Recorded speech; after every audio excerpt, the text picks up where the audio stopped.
Atrioc's video explains his motivation. Wait, the Atrioc in his head? I didn't see Atrioc post anything about it. Maybe I just didn't see it pop up in my feed. Oh, here's his video on FTX. No, you're right. Yeah, he did go over the entire situation here. I didn't even see this go up. Why does anyone care? I always hate that perspective too. Why do you care? Because it's fun to laugh at. It's that simple. And it's a platform I do use every day. So I clearly see it as well. Like, what do you mean, why do you care? I always think that's the worst defense. Oh, while we're already here, I kind of want to see Atrioc pick up the FTX saga post-collapse. All right.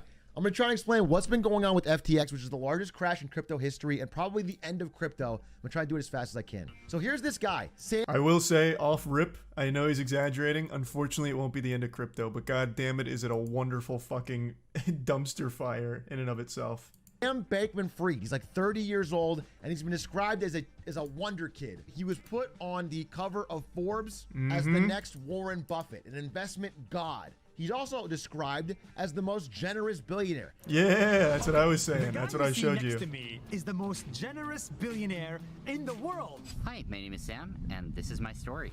Sam has crazy hair. Sam It is crazy hair. in the Bahamas with 10 roommates. Sam is 29 years old only, but Sam has $22 billion. Or so he did. Because as of today, he is worth exactly zero and facing jail time. So let's get... Damn, I read that he had $22, but maybe they were just being nice. Yeah, I wasn't exaggerating. His net worth is legitimately non-existent right now. It's just wiped out. Also in the video, I don't know if Atrioc's going to play much more of it. Big A probably won't let this one ride because it's a really stinky video. But when they're interviewing Sam, they ask him how he gets started. And I shit you not, he made it sound super easy that anyone could do it. He said, oh, well, you start with $10 million, and I noticed that Bitcoin was at $10,000 on a US exchange, but $11,000 on a Japan exchange.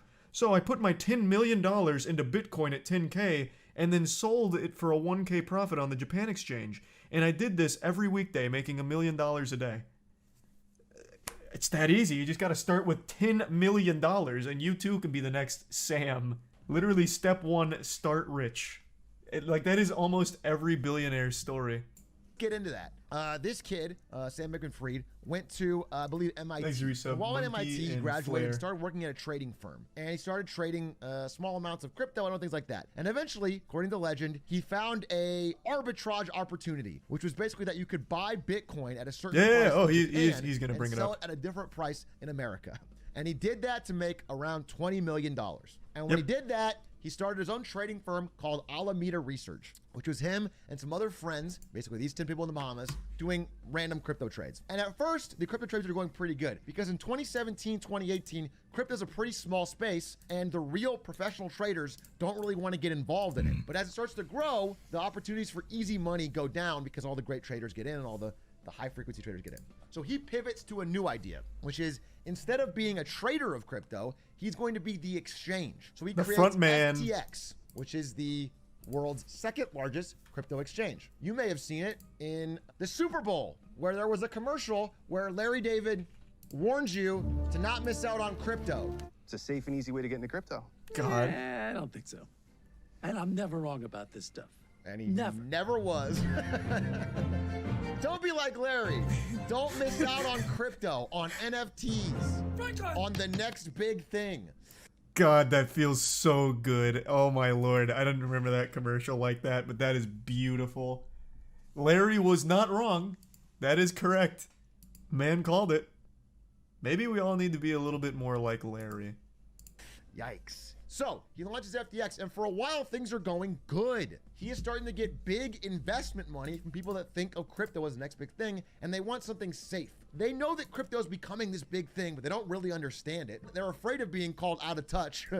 That's one other thing that I've talked about a lot, but I can never understate the importance of it. I think the way these exchanges, as well as just like general NFTs and crypto, the way they present themselves and market themselves is so evil.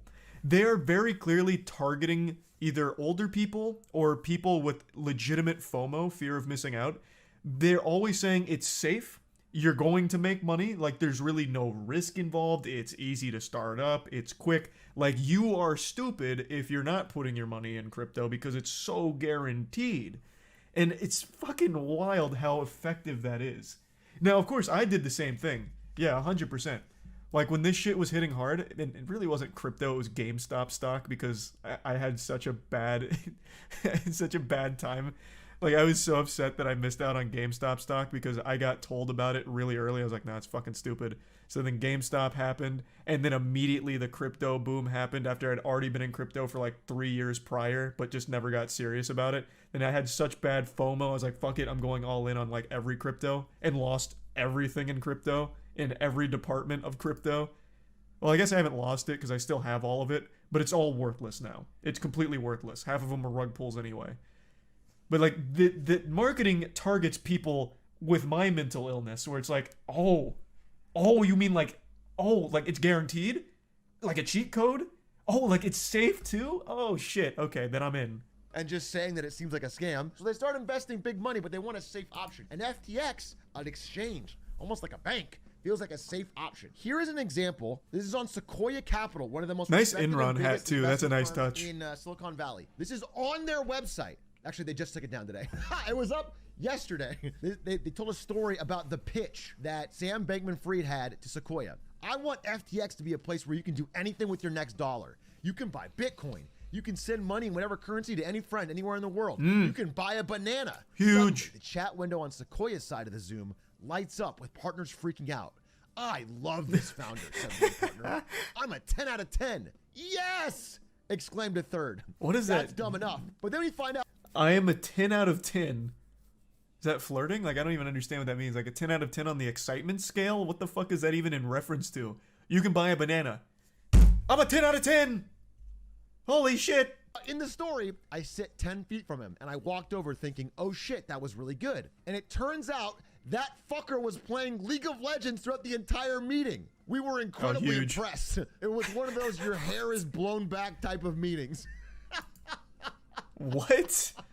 This dude was rambling about buying bananas in a fictional super app to so-called the smartest investors in Silicon Valley while playing bronze level League of Legends, and they gave him hundreds of millions of dollars. That's Let me such show a you that's, generally, and I that can goes fast so on this, hard. How a bank works. Imagine you're a customer. This is your money. You take it and you give it. Option one, they take your money, they put it in a vault, and then later when you ask for it back, they give it to you. That's not how most bank works. This is how Coinbase works, for example, because this is not necessarily a very good business. So what places like this do is they'll charge you fees when you trade, for example. Coinbase charges you fees when you trade. Option two is they take your money and they buy things with it. This is what most banks will do. They'll do better investments than you will. And they'll give you a little bit of the extra money they're already making, and they're making a lot of money. As long as like everything doesn't go down all at once, they're in pretty good shape if they want to pay you back out. If you need your money, they have enough money from all the money coming in to pay you. And the only way this really will go bad is if they you know, ran out there's of like money. a major market downturn and everything. Okay? Yeah. That's how a regular bank works. Yeah, the way this goes bad is if the exact way FTX went bad. Hey, I want to withdraw my money. You can't. We can't cover that. You can't. We don't have the funds to cover your withdrawal. You know, there's definitely some risk here, but in general, it's okay, especially because in a real bank, all of your money is guaranteed up to $250,000. It's called the FDIC insurance. It doesn't matter if the bank goes out of business. The government will make you whole. Crypto has nothing like that. Understand that like there's a variety of things that can be in this basket here. So imagine if instead of buying a house, you're buying Yu-Gi-Oh real cards estate, or things that generally are stable and appreciate in value, what if they bought a holographic Charizard? Whoa, Bro, Big A and I are in the same fucking headspace here. Oh my god, we're mind melding. What the fuck? This is not pre-watched. Literally not pre-watched. My god. Saying, what if they took your money and they bought a holographic Charizard? Now, this is still something you can invest in. It can still go up in value. It's not nothing. It's worth something. Let's say you give him $300,000. No, I swear to God, it's not pre-watched. He uploaded this during my stream. All right. And they secretly buy a holographic Charizard. And then later, you ask for your money back. Now, this thing technically is now worth $350,000. So they have your money. They have more than what you've given them, but they don't have it liquid. So not in order real to give you money your money yet. back, if you're asking for it, they would have to sell the Charizard, collect their money, keep a little bit of profit, and give you your money back. Now, if it's one person asking for their money back, That's fine. But what if they've bought 100,000 Charizards? And if everybody's asking for their money back at the same time, they can't sell all of these Charizards at once without tanking the value of Charizards. Suddenly a Charizard God, is rest in very peace, cheap because they're Charizard. selling so many at once. Now imagine if instead of a Charizard, it was a dog shit crypto token that So doesn't good. even have any basic value to begin with. What if So this ties back into the CoffeeZilla video, in case anyone was confused when we were going over that. They put it, apparently, it came out in the research, they were putting everyone's money into shit coins. So I believe they had like Solana in there. They had their own like native one, the FTT token. Fuck, what were the others? Shit. There was a couple more. Literally just taking this money and putting it into shitcoins. They were basically just me, but with more money, with like terrible fucking shitcoins that are gonna get you nothing. So when people had this bank run, they couldn't pay them back because they couldn't sell those coins or anything. They couldn't actually give money back. So that's how all of it just started to crumble and collapse. So did that drastically cause like hundreds of rug pulls basically? It tanked it. So like the FTT, for example, one of the ones that they went hard on with taking that money and putting it into, that collapsed. Like the FTT died because of all of the withdrawals and not being able to do that. So the FTT absolutely died, and that was also because of CZ dumping all of his. if it's even worse than this? That, ladies and gentlemen, is what FTX is doing. Interrupt in the middle to bring you a note from Mr. Wonderful of Shark Tank, who had something to say about Sam Bankman-Fried. Big advocate for Sam because he has two parents that are compliance lawyers. If there's ever a place I could be that I'm not going to get in trouble, it's going to be at FTX. So, You know, what they're doing right here is... Hey, this is Mr. Wonderful, the guy that said people living in poverty is great because it gives them something to work towards or whatever. Fuck, I'm misquoting him. It was even worse than that. God damn it, what did he say?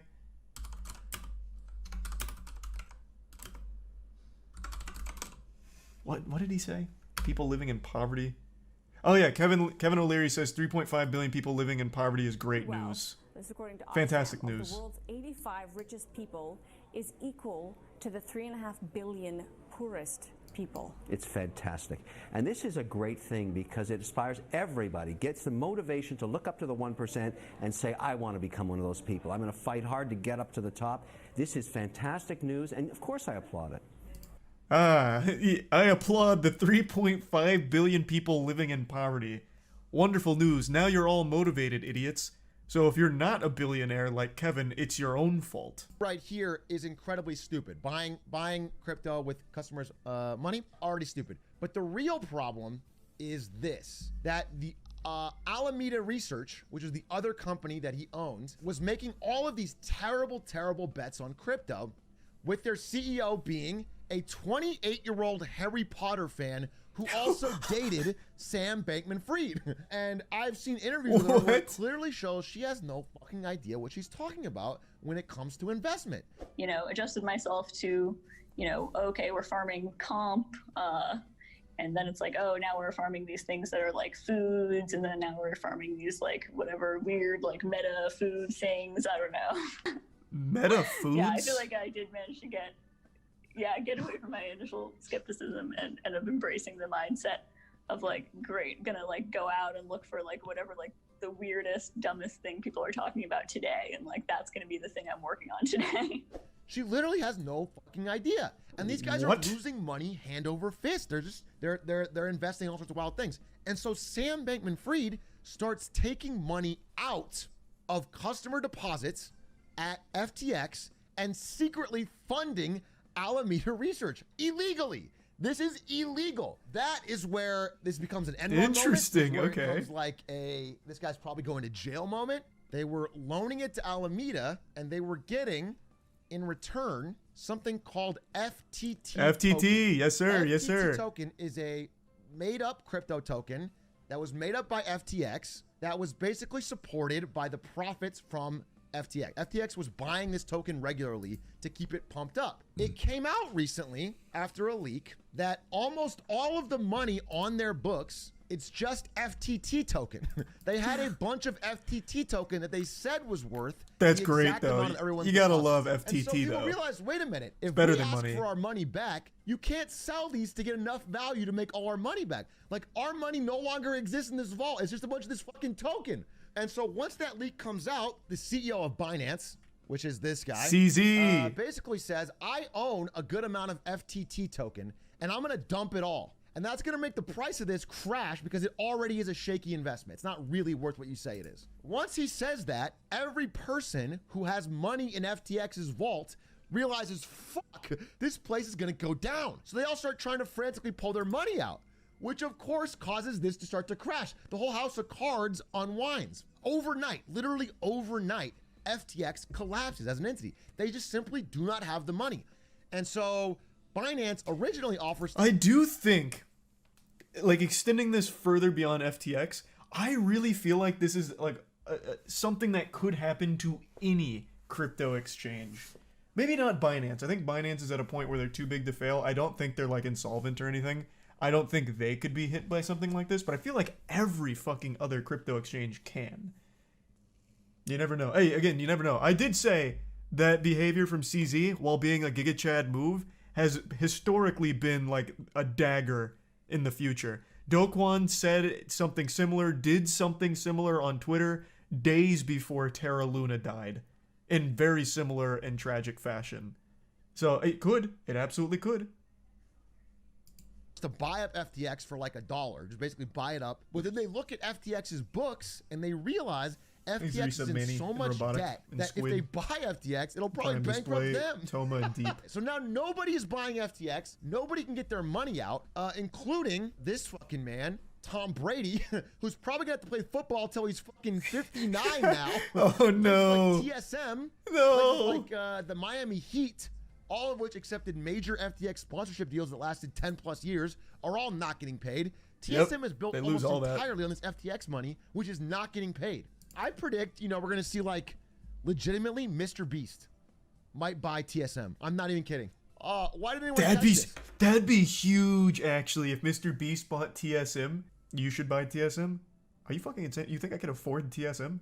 Hey, I'm a huge fan of a lot of the TSM teams, but there's no shot I could afford their salaries. My Jesus Christ, no way. Would love to though. But no, that's probably gonna have to be like a Mr. Beast purchase. That is true though. Once TSM accepted that FTX sponsorship for the naming rights, I feel like, yeah, that's mainly been their source of income in supporting their teams. I wonder how they're gonna hold up from this. I know they covered the FTX on their jersey in the most recent major. I saw pictures of that. Well, all of the audits for FTX were performed by the first ever CPA firm in the metaverse. This is the firm that Wall Street relied upon to do accurate accounting on fucking FTX. Now, let's talk about Binance real quick before we get on. Well, let's hold on. Let's talk about the first ever CPA in the metaverse.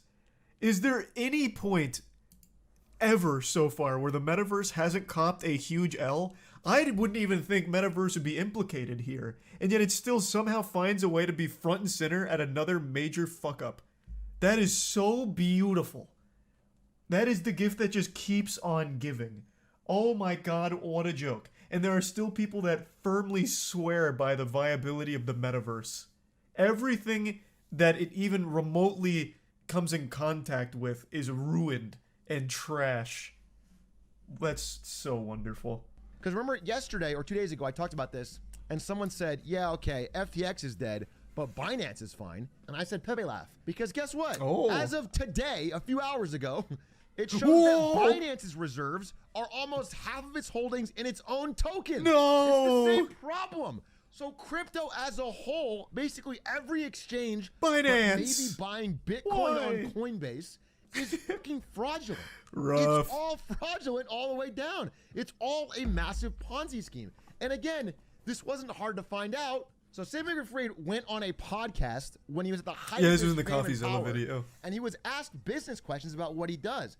And he basically pulled no punches in describing word a for Ponzi word scheme. a Ponzi scheme. Yep. He said, imagine this money as a magic box that you put money into and then little bits of money come out. Well, everybody wants to be involved in that box, so they keep giving you money to put in there.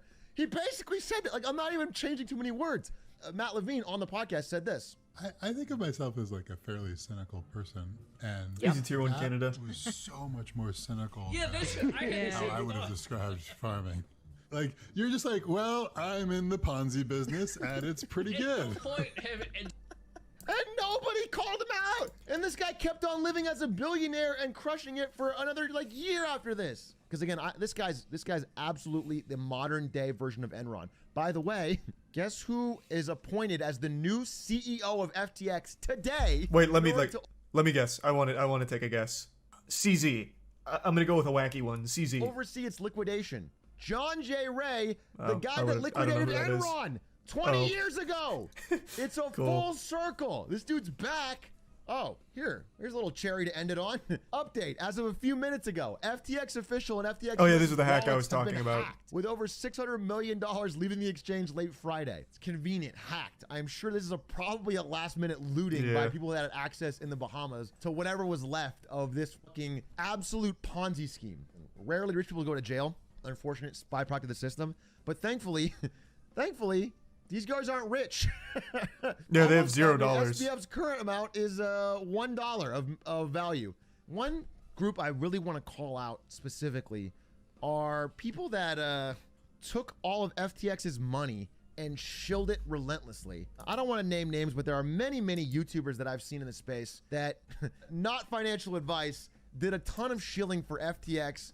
I've never seen FTX on TSM. YouTube. There should be some accountability on where this money's coming from when you talk about it and sell it to people. I've seen a lot of Coinbase ads, but I've never seen one for FTX. Did FTX do a lot of YouTube sponsorship outreach? No, TSM, yeah, of course. They literally were owned by FTX. I just don't think I've ever seen an FTX shill on like a YouTuber FTX shill. There's been a lot of celebrity FTX shills. Yeah, maybe it was more the like financial side of YouTube, which I don't really tap into because I think a lot of it's just terrible advice. Yep, the Miami Heat arena is named FTX. We said it on stream yesterday. They're gonna need a new title sponsor for the arena. We won't pay anything for it, but if they just need to slap a name on the Miami arena in the meantime while FTX dies and burns, they can call it the Moist Miami Arena. Like, we're down. We'll be the title sponsor for fun. I don't know if that really helps them in any way, but we're super open to it until they can find someone that will pay the millions upon millions that FTX was paying or promising to pay. In fact, we'll probably, you know what, if we paid them $100, that's probably more than FTX will ever be able to pay them since they're worth $0 now. So if anyone works at the Miami Arena, you know, reach out to our guys. We'll make it happen. You know, we've done stuff on our side with Coinbase, but before we agreed to it, we had to look in the business model of Coinbase to make sure it made any sense. I don't think Coinbase is a stock I would buy. I wouldn't invest in it. But I do believe that they have a business model where they at least they hold your money. You give them their money, they hold it and then give it back to you. I don't like it. And I hope we get to a situation where people have a little bit of credibility or a little bit of ounce of shame before taking any possible sponsor that comes their way. But that's it. That's sort of the basic coverage of what's going on. I don't know enough about Coinbase to know if that's how it works. I'm going to assume it does. Terrible knock-on I trust effects Big A. in the world of crypto. I think if you have any money in crypto at all that isn't like, I don't know, Bitcoin on your own wallet, I would be very concerned. That was a great video from Atrioc. From Atrioc there. I would say even if you have your own Bitcoin on your own wallet, be very afraid. You don't know what the fuck's going to happen with that anymore.